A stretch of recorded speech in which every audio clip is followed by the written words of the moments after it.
बालाघाट जिले के लांजी किरनापुर क्षेत्र के लिए सड़क विकास से जुड़ी बड़ी खबर सामने आई है। मध्य प्रदेश सड़क विकास निगम द्वारा प्रस्तावित प्रमुख जिला मार्गों की सूची में राजेगांव किरनापुर लांजी आमगांव मार्ग को 4 लेन में विकसित करने के लिए शामिल किया गया है। दस्तावेज के अनुसार करीब 57.40 किलोमीटर लंबे इस मार्ग के 4 लेन विकास से क्षेत्र की सड़क कनेक्टिविटी और आवागमन में बड़ा बदलाव आने की उम्मीद है। विधायक राजकुमार कर्राहे के अनुसार सामान्य 4 लेन सड़क की चौड़ाई करीब 120 फीट होती है, लेकिन राजेगांव से लांजी और आमगांव तक आने वाले प्रमुख मुख्यालयों एवं आबादी वाले हिस्सों में करीब 80 फीट चौड़ाई रखने का प्रयास किया जाएगा, ताकि सड़क किनारे स्थित मकानों, दुकानों, व्यापारिक प्रतिष्ठानों और जमीनों पर कम से कम असर पड़े। सड़क निर्माण के साथ प्रभावित व्यापारियों और जमीन मालिकों के हितों को ध्यान में रखने की बात भी कही गई है।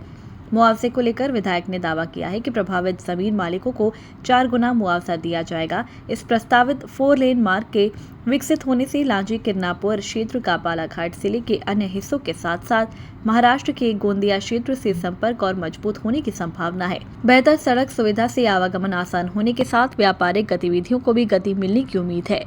चूँकि जिस तरह से लांजी हमारा मुख्य धारा से कटी हुई विधानसभा क्षेत्र कहलाती थी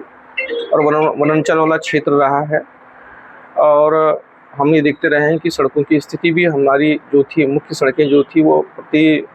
2-3 साल में टूट जाया करती थी। ऐसी स्थिति में मैंने विभागीय कर्मचारियों से जब संपर्क किया, बात किया, तो उन्होंने मुझसे कहा था कि सरकार साहब, आपकी आज सरकार है और आप चाहे तो कुछ बड़ी योजना भी यहाँ पे ला सकते हैं, क्यों ना इसको 2 लेन सड़क से आप 4 लेन का प्रस्ताव देंगे तो ये संभव हो सकता है। और उसी बीच मैं माननीय मुख्यमंत्री जी से मिला, और माननीय मुख्यमंत्री जी से मिलने के बाद में जब पिछले वर्ष कोटेश्वर महोत्सव का कार्यक्रम का आयोजन हुआ था, उस आयोजन के दौरान भी माननीय मुख्यमंत्री जी को जिस तरह से प्रस्ताव दिया कि राजेगांव किरनापुर लांजी आमगांव सड़क को 4 लेन में तब्दील किया जाए, जिससे हमारे यहाँ पे आवागमन का जो साधन है वो बढ़ेगा, बाहर की कुछ कंपनी आएंगी, लोगों को रोजगार मिलेगा,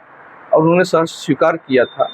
और पिछले 2025-26 के 24-25 के बजट में उन्होंने इसको स्वीकृति दिलवाया, और जब उन्होंने स्वीकृति दिलवाया था, चूँकि बड़ा बजट का मामला था, इसी स्थिति में इसमें एसएफसी नहीं हो पा रही थी, तो जो हमारा पिछला जो सत्र था अनुपूरक बजट, उस बजट के दौरान मैं स्वयं माननीय मंत्री राकेश सिंह जी से मिला, और जब मैं उनसे इस बात को रखा कि भाई साहब, हमारे यहाँ की 4 लेन सड़क स्वीकृत तो हो चुकी है,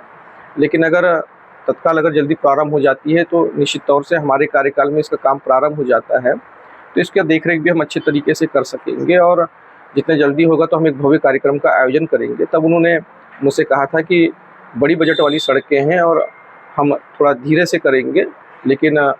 मुस्कुराते हुए कहा था, और ये बहुत अच्छा रहा कि उन्होंने इसी सत्र के में राशि उन्होंने जारी करवाया। क्योंकि पहले ये जो सड़क थी ये पीडब्ल्यूडी विभाग को सड़क थी, लेकिन बड़ी सड़क होने के कारण ये एमपीआरडीसी को गई, और एमपीआरडीसी के भी हमारे जो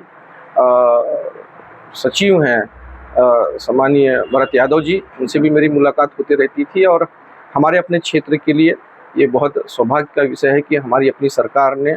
हमारे अपने मांग को सुना, पहले बजट में लाया, और बजट में लाने के बाद में इसमें राशि प्रदान किया। लांजी से रूपेश रावते की रिपोर्ट।